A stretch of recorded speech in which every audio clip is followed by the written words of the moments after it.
PERT cram. English grammar conventions. Present perfect verb tense, past participle. 8th grade skill level, question 27.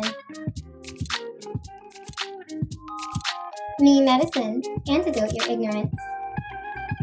Show some love and throw some bands on my Cash App. Cash App, hashtag, $, memedicine. Keep me fueled. I can continuously provide you with these bills, keep you in the know and up your knowledge game. Be sure to subscribe. English Foundation, verb tense, question 27. Complete the sentence with the present perfect form of the verb. This is the first time we blank on historic Route 66, the same road that my grandparents took to escape the Dust Bowl in 1935. The task here is to shift the tense of drive to its present perfect verb form. The perfect tense describes completed actions.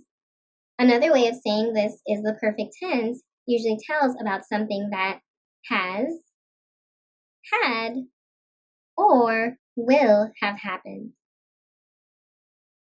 To form the perfect tense, use a form of the helping verb to have with the past participle of the main verb. The past participle of a verb is usually the same as its past tense form. Its simple past tense form, that is. But sometimes the verb is irregular. The present perfect tense tells about something that has happened or has started already. It uses a present tense form of the helping verb to have, which is either going to be has or have. Note that has corresponds to second person singular subjects, and have will be paired with the first person singular pronoun I, the first person plural pronoun we, the second person singular pronoun you, and all third person plural pronouns. All right, so that might have been a lot to digest mentally. Check out these examples. The sun has broken through the clouds. Note that here, has is the second person singular form of the verb to have. Again, it agrees with its singular subject, the sun. Also notice that the main verb broken is the past participle of the verb to break. The past participle verb form of break is obviously irregular. The verb form has broken is the correct present perfect tense. Now check out another example. John and Erica have played the violin for years. Note here that have is the present tense form of the verb to have that is paired again with I, you, we, and all plural subjects. Here, our plural subject is John and Erica. So the present perfect tense have played correctly corresponds to its plural subject, John and Erica. Now for a detailed solution. Again, the present perfect tense tells about something that has happened or has started already.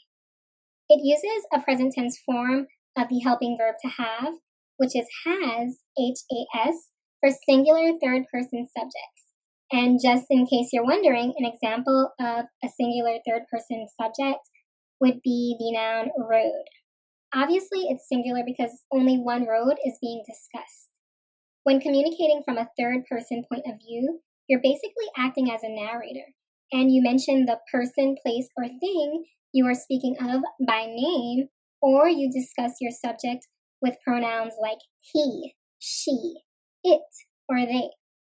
You're going to use have, H-A-V-E, for first person communication. This is from a speaker's point of view, also known as autobiographical communication. So you're discussing yourself. First-person communication employs the use of the singular pronoun I or the plural first-person pronoun we when more than one person discusses their point of view. Have is also used for second-person communication when the speaker is directly addressing an audience of one or an audience of many individuals, whereby the you pronouns are used. So we're going to have you.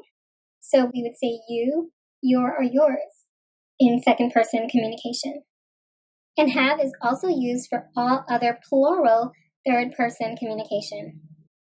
Again, this is when we're discussing things from a narrator's point of view, and an example of a plural third person noun would be grandparents, because we're talking about more than one grandparent. So either form of the verb to have is then combined with the past participle of the main verb, and voila, we have the present perfect tense.